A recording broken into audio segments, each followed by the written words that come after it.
Hello दोस्तों, कैसे हैं आप। पिछली क्लास में अपने पढ़ा था समांतर श्रेणी का व्यापक पद ज्ञात करना या समांतर श्रेणी का एनवां पद किस तरह से ज्ञात करते हैं। आज उसी से संबंधित कुछ क्वेश्चन और करेंगे जो परीक्षा की दृष्टि से महत्वपूर्ण है।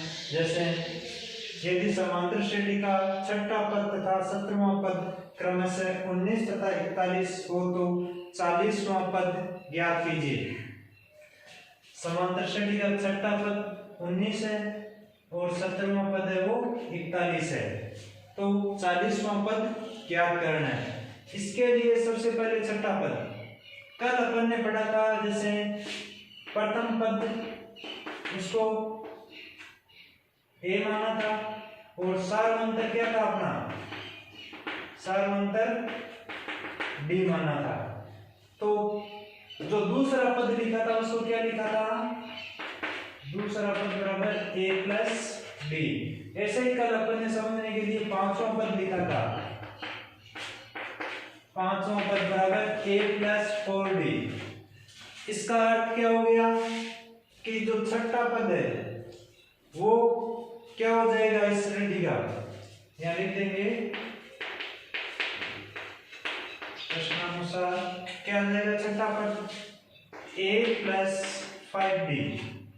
देखो पांचवा पद जब a प्लस 4d होता है तो छठा पद क्या आएगा a प्लस 5d बराबर कितने 19।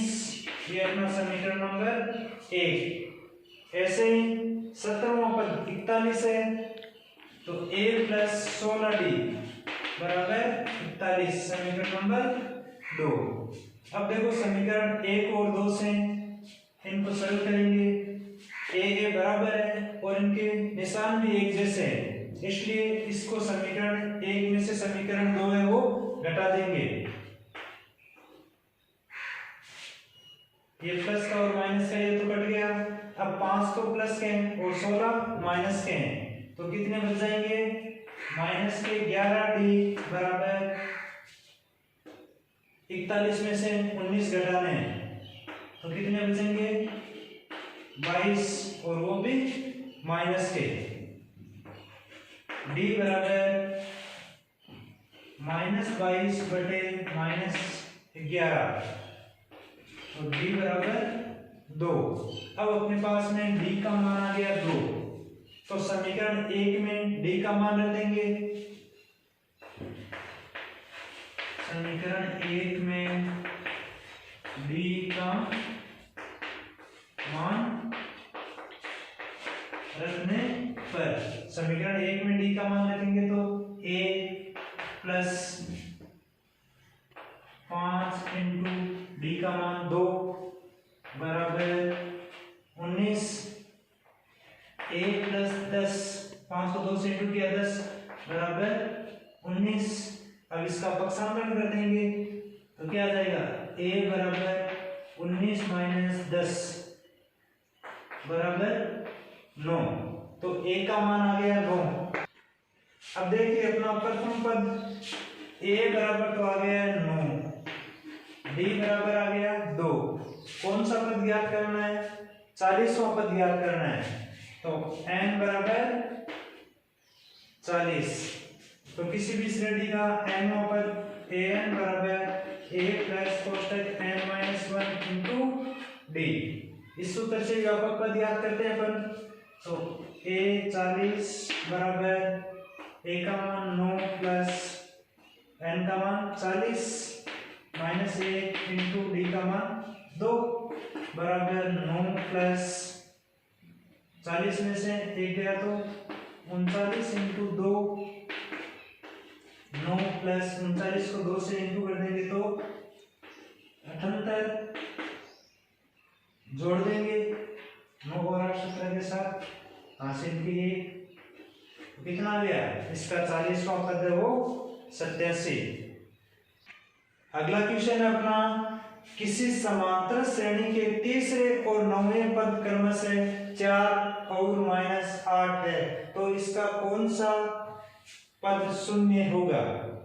कि इसमें आपको n का मान ज्ञात करना है। ये an का मान दिया हुआ है, an का मान कितना है 0 है कि किसी भी समांतर श्रेणी का तीसरा पद तो कितना है, तीसरा पद 4 है और जो नौवां पद है वो माइनस के 8 है, तो कौन सा पद है वो शून्य होगा।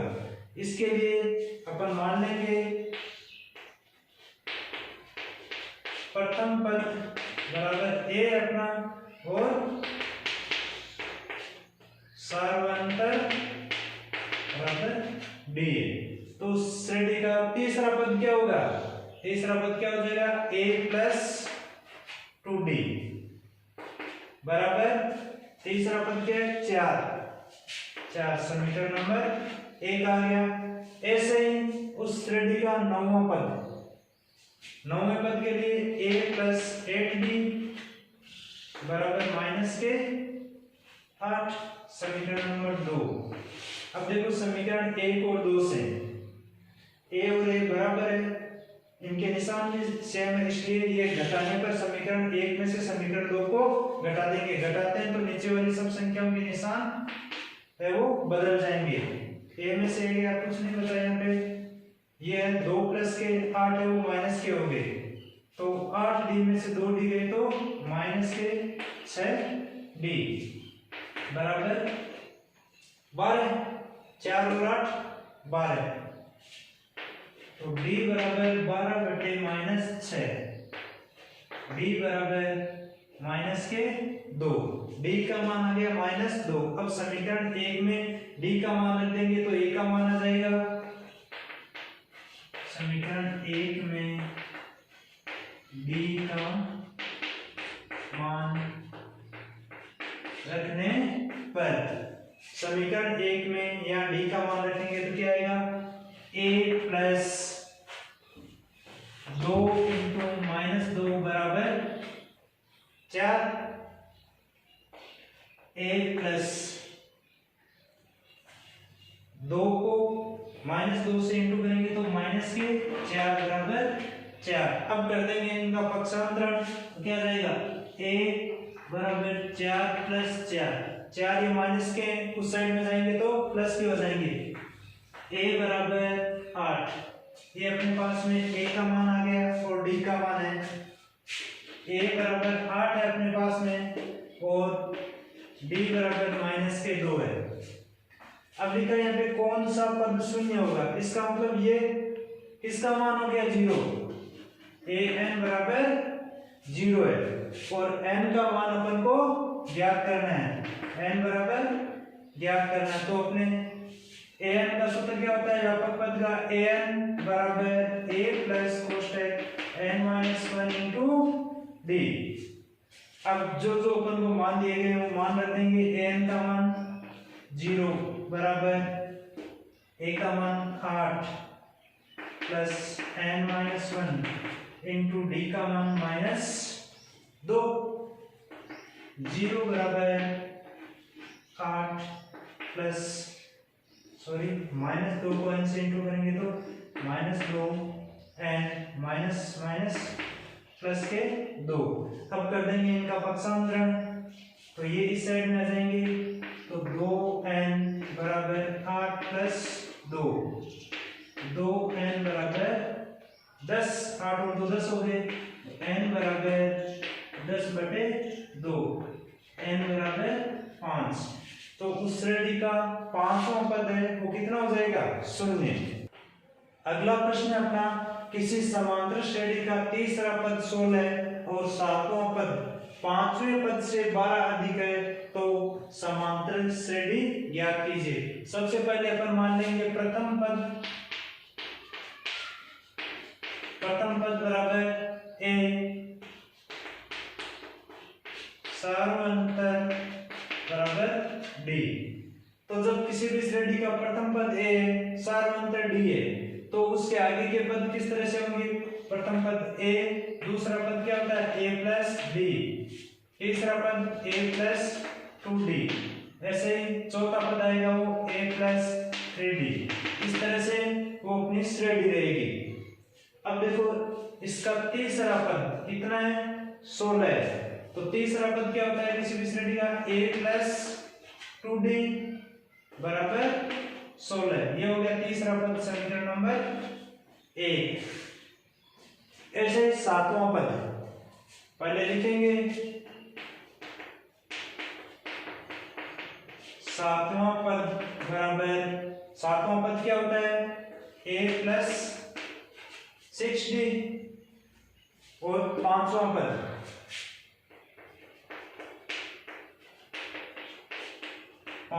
बराबर a प्लस 4d। सातवां पद पांचवें पद से 12 अधिक है।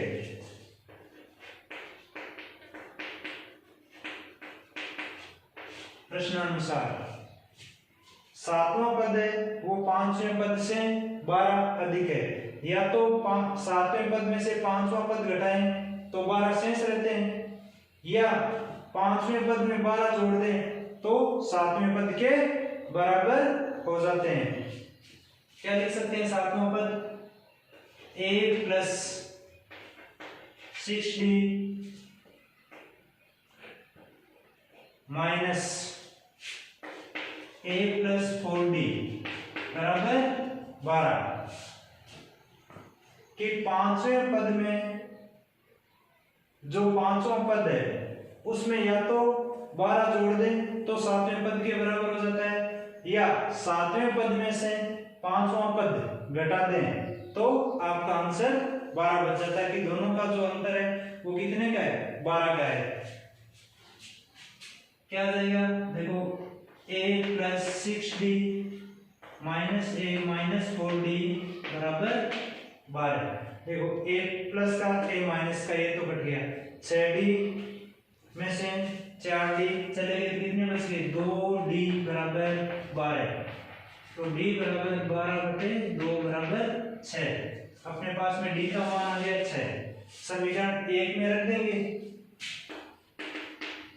समीकरण 1 में d का मान रखने पर, समीकरण 1 में जब d का मान रखेंगे तो क्या आ जाएगा, a प्लस 2 इंटू d का मान कितना है, 6 बराबर 16। तो a प्लस 6 को 2 से इंटू किया तो 12 बराबर 16। फिर पक्षांतरण करने पर a बराबर 16 माइनस 12, a बराबर 4। अपना प्रथम पद है वो कितना आ गया, 4। अब अपन को श्रेणी ज्ञात करनी है, इसके लिए क्या देगा, ये अपनी श्रेणी थी, तो श्रेणी के लिए प्रथम पद a, दूसरा पद a प्लस d, तीसरा पद a प्लस 2d, चौथा पद a प्लस 3d। ऐसे ही आगे से आगे पद अपने चलते रहेंगे। तो प्रथम पद कितना आ गया अपना 4, फिर 4 प्लस d का मान अभी अपन ने ज्ञात किया था 6, आगे 4 प्लस 2 इंटू 6, फिर 4 प्लस 3 इंटू 6, ऐसे आगे से आगे। तो 4 10 12 और 4 16 18 और 4 22, ऐसे आगे से आगे ये श्रेणी रहेगी। तो अपनी श्रेणी क्या आ गई, 4 10 16 और 22। अगला क्वेश्चन अपना 10 और 250 के बीच में 4 के कितने गुणज है। 4 के गुणज का अर्थ क्या है कि 10 और 250 के बीच में ऐसी कितनी संख्या हैं जिनमें कि 4 का भाग पूरा पूरा जाता है। तो 10 के बाद में 12 पहले ऐसी संख्या है जो कि 4 का गुणज है। आगे की संख्या 4 और जोड़ देंगे 16 20, ऐसे लास्ट में अपनी अंतिम संख्या क्या है 250। अब चेक करते हैं 250 में 4 का भाग पूरा पूरा जाता है या नहीं जाता है। तो 250 में 4 का भाग पूरा पूरा नहीं जाता है। फिर 249 उसमें भी नहीं जाता है। आगे अपने 248 2 4 8 इनमें 4 का भाग है वो पूरा पूरा जाता है। तो अपनी जो श्रेणी होगी पहली संख्या 10 के बाद में 12, फिर 16 20, ऐसे 248 कि ये श्रृंखला बन गई, एक श्रेणी बन गई है जो कि 4 के गुणज है। 10 और 250 के बीच में कितने गुणज होंगे वो अपन को n का मान है वो ज्ञात करना है। तो इसमें अपना प्रथम पद a बराबर कितना है 12, जो पहले से लिखी हुई संख्या a का मान होती है। फिर सार्वय अंतर d बराबर 16 माइनस 12 बराबर 4। आगे an व्यापक पद nवां पद क्या है अपना 248 और n का मान जो है वो अपन को ज्ञात करना है कि कितने 4 के कितने गुणज है, कि ऐसी कितनी संख्या है जो कि 4 से विभाजित होती है। जो 4 के गुणज होंगे वो 4 से विभाजित होंगे। अब इसके लिए an बराबर a प्लस कोष्टक n माइनस 1 इंटू d। इस सूत्र के द्वारा अपन nवां पद जो व्यापक पद है वो ज्ञात करते हैं। n का मान अपने पास में कितना है 248 बराबर a का मान 12 प्लस कोष्टक n माइनस 1 इंटू d का मान 4। 248 बराबर 12 प्लस गुणा कर देंगे 4n माइनस 4, तो क्या आ जाएगा। अब आपको करना है इसका पक्षांतरण।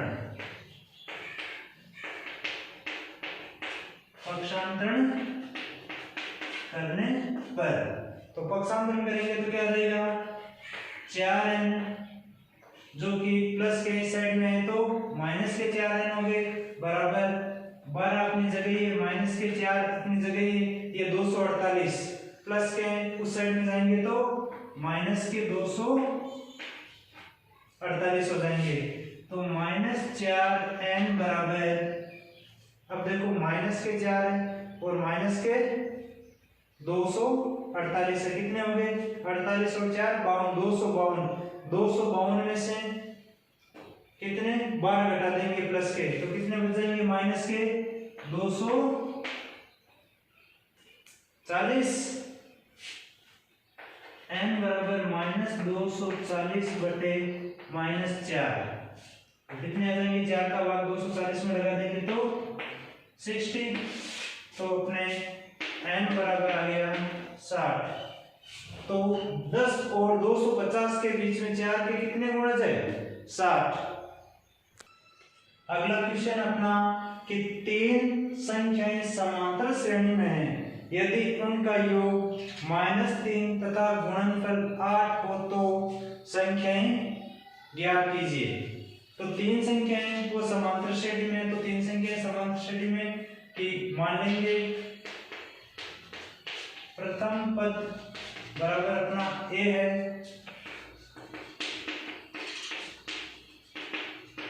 सार्वंतर बराबर d है।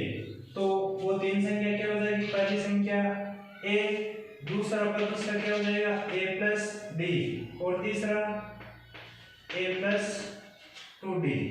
ये 3 संख्याएं वो क्या है किस श्रेणी में समांतर श्रेणी में है। यदि इनका योग कितना दिया है अपन को -3, इन तीनों संख्याओं को अपन जोड़ देते हैं तो कितना आ जाता है -3।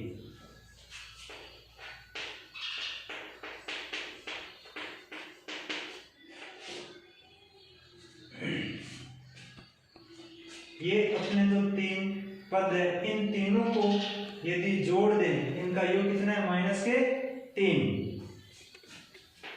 तो a plus d plus a plus 2d बराबर -3।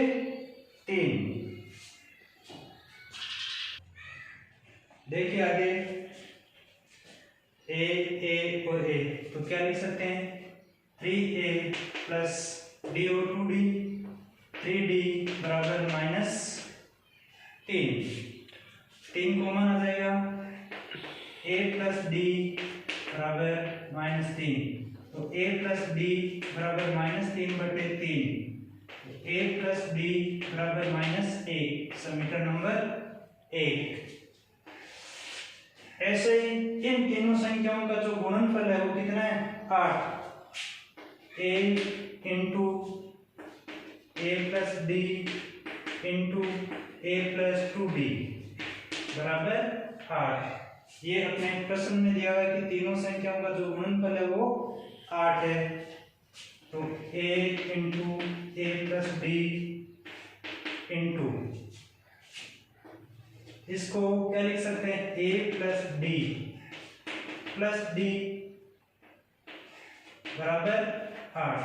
देखो 2d को d प्लस डी लिख दिया तो वापस 2d आता है, और गुणा में भी ये संख्या है। अब यहां से समीकरण 1 से a प्लस डी का मान रख देंगे। समीकरण 1 से a प्लस डी का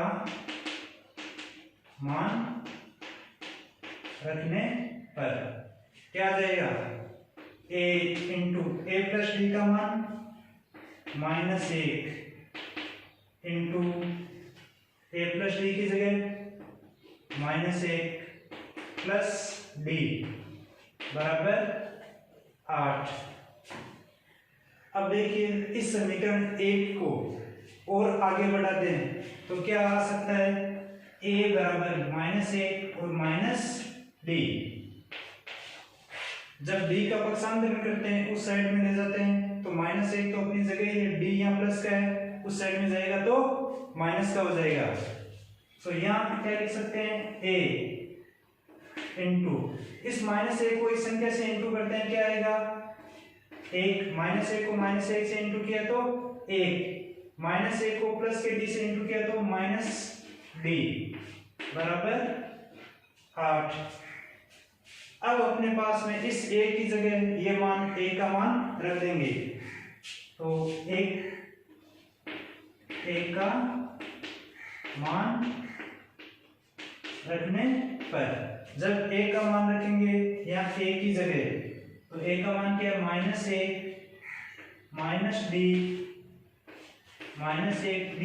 बराबर 8। अब इन दोनों संख्याओं को आपस में गुणा करना है, तो -1 को 1 से इंटू किया तो -1 को इस प्लस के -d से इंटू किया तो प्लस का d, फिर -d को इस 1 से इंटू किया तो माइनस का d, -d को -d से इंटू करेंगे तो प्लस का d स्क्वायर बराबर 8। अब देखो d प्लस का और d माइनस का तो कट गया, क्या बच गया, -1 प्लस d स्क्वायर बराबर 8। अब एक का पक्षांतरण कर देंगे तो क्या आएगा, d स्क्वायर बराबर 8 प्लस 1, d स्क्वायर बराबर 9, तो d बराबर √9 बराबर ±3। ये अपने पास में d का मान आ गया। अब समीकरण 1 में d का मान रखने पर, समीकरण 1 में d का मान रखने पर, तो समीकरण 1 है उसमें अपन d का मान रख देंगे। तो समीकरण 1 क्या है, a प्लस d बराबर -1। ये अपना समीकरण 1 है, इसमें d की जगह d का मान रख देंगे, तो a प्लस 3 बराबर -1। तो पक्षांतरण कर देंगे तो a बराबर -1 और -3 प्लस का है, उस साइड में जाएगा तो माइनस का आ जाएगा, तो a बराबर -4। तो अपने पास में d का मान भी आ गया और a का मान भी आ गया। a और d का मान आ गया तो आगे की श्रेणी अपन पहला पद a, दूसरा a प्लस d और तीसरा a प्लस 2d आएगा। अब अपनी जो श्रेणी है क्या है, a प्लस a प्रथम पद है अपना, तो अपनी श्रेणी क्या थी, a प्लस d और a प्लस 2d। तो a का मान अपने पास में है -4, तो श्रेणी का जो प्रथम पद है वो -4 हो गया। द्वितीय पद क्या है, a प्लस d है, तो -4 प्लस d का मान कितना है अपने पास में, अभी अपन ने ज्ञात किया था d का मान 3। फिर a का मान अपना -4 प्लस 2 इंटू d का मान 3, तो संख्या क्या आ गई 4 -1, फिर आगे -4 प्लस 6, तो -4 1 और 2, ये होगी अपने जब अपन d का मान प्लस का 3 रखते हैं। तो ऐसे ही यदि अपन d का मान माइनस का रखें तो आगे इसी प्रकार दूसरी श्रृंखला भी अपन ज्ञात कर सकते हैं। तो दोस्तों ये अपन ने पढ़े किसी भी समांतर श्रेणी का nवां पद किस तरह से ज्ञात करते हैं या उसका व्यापक पद किस तरह से ज्ञात करते हैं, d का मान कैसे ज्ञात किया जाता है, a का मान किस तरह से ज्ञात करते हैं। कल अपन पढ़ेंगे समांतर श्रेणी का योगफल किस तरह से ज्ञात करते हैं और योगफल से संबंधित कुछ क्वेश्चन अपन कल हल करेंगे।